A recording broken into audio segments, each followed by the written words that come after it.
Salam Parenting Literasi Indonesia. Ayah Bunda, jumpa kembali dengan saya Lis Budiana dengan topik parenting, bagaimana kita bisa memotivasi anak-anak kita untuk berjuang mendapatkan beasiswa. Mendapatkan beasiswa adalah idaman setiap orang tua, seperti saya dulu. Jadi konten ini saya dedikasikan kepada ayah dan bunda sebagai bentuk syukur atas perolehan beasiswa dari Melbourne Uni untuk anak saya. Dan anak saya sekarang sudah bekerja di Melbourne, sudah settle. Saya sungguh bersyukur pada Tuhan atas anugerahnya yang besar ini.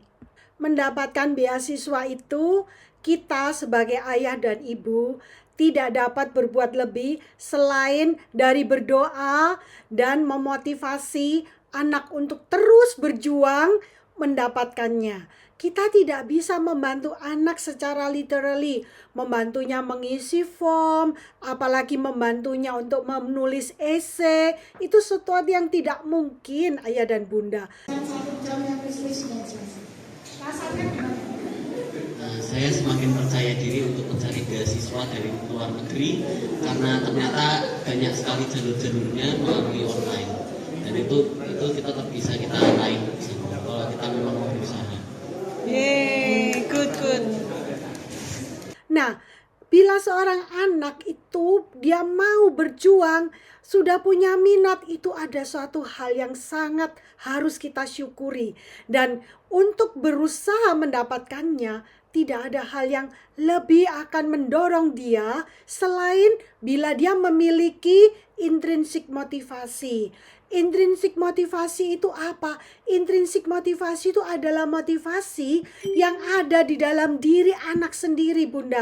Jadi motivasi itu ada di dalam dirinya sebagai satu dorongan yang membuatnya dia berperilaku bagaimana untuk mewujudkan mendapatkan itu. Jadi kita tidak bisa memancing dengan ayo kamu berusaha nanti kamu dapat hadiah atau kamu dapat sesuatu yang besar. Tidak. Dorongan dari dalam dirinya sendirilah yang akan membuatnya berhasil. Bukan untuk mendapatkan hadiah atau apapun dari luar, di luar dirinya. Nah, pengantar psikologi itu menuliskan motivasi intrinsik itu terjadi saat anak bertindak tanpa imbalan eksternal. Betul Bunda, walaupun anak itu tahu bahwa biaya pendidikan, terutama pendidikan tinggi, baik strata S1, S2 atau S3, itu adalah satu pendidikan dengan biaya yang sangat besar. Terlebih di luar Indonesia ya. Tetapi bila kita hanya meminta saja tanpa ada motivasi intrinsik dari dalam diri anak, itu dia pasti akan sulit karena tidak bisa diperoleh dengan satu kali apply, dengan satu kali mengajukan. Banyak kegagalan dan dia harus memiliki mental yang kuat, yang tangguh, tidak putus asa untuk mencoba lagi dan mencoba lagi. Demikian juga anak saya. Anak saya mengalami kegagalan, dia tidak bisa dapat LPDP, tapi sungguh Tuhan itu luar biasa, dia dapat dari luar.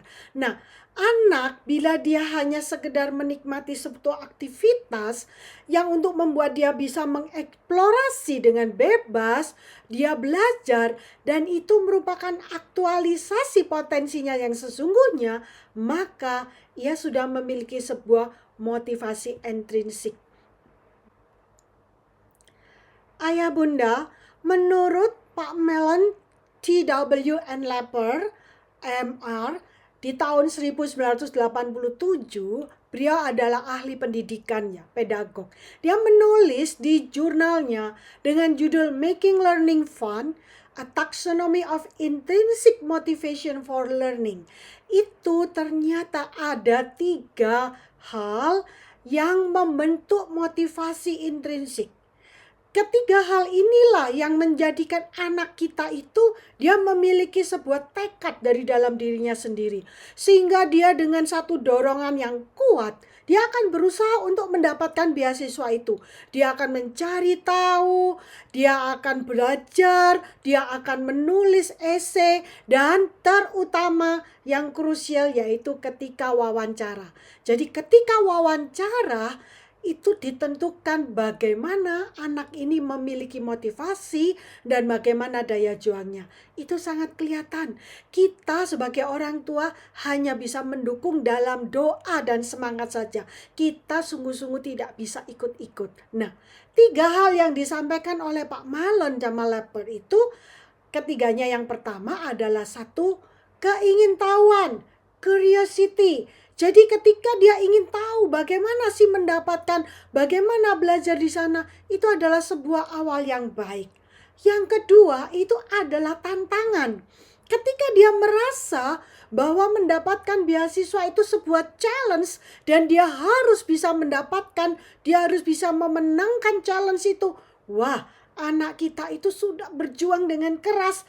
Kita jadinya senang dan kita rasanya memiliki sebuah visi dan misi yang sama antara orang tua dengan anak. Dan yang ketiga itu ayah dan bunda, faktor ketiga itu adalah pengakuan atau recognition. Jadi kita perlu memberikan pengakuan kepada anak-anak kita atas setiap usahanya. Belum sampai dia dapat, tetapi ketika kita melihat dia mulai mencari tahu aja, kita dukung dengan kata-kata kita. Bunda suka ya kamu sudah punya niat untuk dapat beasiswa. Oh ya, nanti Bunda akan cari tahu dengan teman-teman sekantor. Kita cari tahu dari website. Seperti yang saya lakukan di sebuah SMP. Masih SMP loh ayah bunda. Anak-anak ini saya ajak untuk membuka website. Untuk mencari tahu website-website atau situs-situs penyedia beasiswa. Dan mencari tahu sendiri persyaratannya apa, studinya di negara mana. Dan betul tadi sudah melihat videonya kan, bagaimana anak itu akhirnya memiliki motivasi. Dan ketika ada ucapan untuk belajar di luar negeri itu bukan sesuatu yang mustahil bagi dia. Mereka itu di kota kecil loh. Wah, itu artinya 50% anak kita itu sudah berhasil. 50%. Jadi setengah langkah itu sudah dia kuasai, sudah dia taklukkan. Tinggal nanti secara teknis dan dia harus berjuang mendapatkannya. Nah, ketika dalam fase-fase inilah peran kita. Kita harus memberikan pengakuan. Kita harus memberikan rekognisi. Nak, kamu hebat deh. Kamu sudah tahu situsnya. Ayo kita isi formnya. Coba mama lihat apakah semua bagian sudah terisi. Mama hanya bisa bantu begitu. Tetapi kamu hati-hati ya. Wah, kamu luar biasa. Nak, mama sungguh menghargai niatmu. Kita doa ya. Kita yakin bila kita sudah punya iman, kita punya niat yang baik, anak itu akan lebih termotivasi saat mereka mengejar tujuan yang bermakna secara pribadi. Secara pribadi bunda bagi anak di usianya saat itu. Dari penjelasan pada siang ini, saya berpendapat bahwa sekolah di luar negeri itu nggak mustahil asalkan kita mau mengusahakannya. Dan kita serius kalau kita mau sekolah di luar negeri. Jadi apapun negara yang kita mau, asalkan kita serius pasti semuanya pasti berhasil. Ya. Sebelumnya apa usahanya contohnya apa? Contohnya ya tekun dengan bidang yang kita mau. Kayak contoh kita suka di bidang ekonomi, maka kita akan tekun di bidang tersebut dan juga mencari di internet gimana sih biar kita bisa Walaupun dia menentukan sebuah negara yang mungkin kita nggak setuju atau sebuah tempat universitas yang kita kurang serak ataupun jenis profesi atau bidang profesi yang dia inginkan yang kayaknya kita nggak setuju, kita tidak cocok, jangan dipatahkan, jangan dicela dulu. Nah, saya masih ingat ketika dulu saya menjadi kepala sekolah, ada satu orang anak SD kelas 2. Kita iseng-iseng tanya, "Nak, kamu besok kepingin jadi apa?" Anak ini adalah anak orang kaya, seorang pengusaha sukses di kota kami. Tahu Bapak dan Ibu jawabannya apa?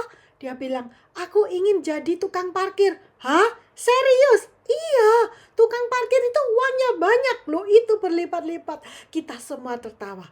Di usianya yang masih 7 tahun dia menyatakan seperti itu tidak masalah. Yang penting dia sudah punya niat untuk menjadi pengusaha. Ya, jangan patahkan. Karena bagi seorang anak dia tidak bisa melihat sesuatu yang abstrak ya. Memang uang itu kalau dibawa-bawa pasti jumlahnya sedikit. Tapi uang itu kalau tidak kelihatan jumlahnya banyak gitu kan Bunda? Setuju ya? Nah, tujuan itu akan lebih spesifik atau tujuan itu bisa saja berubah nanti. Jadi jangan cemas dulu, jangan ribut dulu. Yang penting di awal anak kita punya tujuan. Ketika anak-anak SMP saya tanya, seperti di video tadi, mereka sudah ingin jadi apa? Mereka sudah punya tujuan. Nah, itu bagus loh. Jadi apa dulu? Nanti semakin dia besar, semakin dewasa, semakin dia mempelajari setiap universitas dengan fakultas-fakultasnya, anak ini akan lebih terbuka. Dia akan lebih bisa memilih dan memilah mana yang cocok untuk dia. Nah, tujuan-tujuan ini juga akan terkait dengan penilaian anak pada masa itu yang juga akan berubah dan akan jadi lebih sesuai bagi dia di masa yang akan datang ya. Jadi Bapak dan Ibu, anak itu akan senang jika pencapaiannya memperoleh pengakuan kita. Itu yang bisa kita lakukan. Jadi ada dua. Untuk memotivasi anak untuk mendapatkan beasiswa, yang kita dorong dia secara moral, dan yang ketiga jangan lupa kita akui setiap pencapaian yang sudah mereka peroleh. Pencapaian itu dalam bentuk apapun ya, sedikit demi sedikit, karena anak itu butuh dorongan berupa pengakuan dari kita. Walaupun kemajuannya kecil, progresnya hanya sedikit, tidak masalah. Ini akan sangat meningkatkan motivasi internalnya. Karena dengan motivasi internal, seorang itu bisa berjuang tanpa henti. Jadi, ayah bunda, ada sebuah filosofi yang saya sampaikan juga kepada anak-anak SMP. Shoot for the moon ya. Tembaklah tinggi ke bulan. Kalaupun kita luput, kalaupun kita tidak mendapatkan, paling tidak kita sudah mendarat di antara bintang. Itu kata Pak Norman Vincent Peale.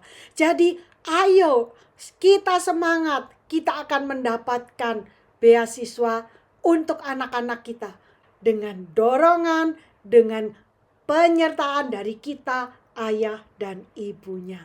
Selamat berjuang, semangat. Jangan lupa like dan subscribe konten ini. Sampai jumpa di konten-konten berikutnya. Terima kasih.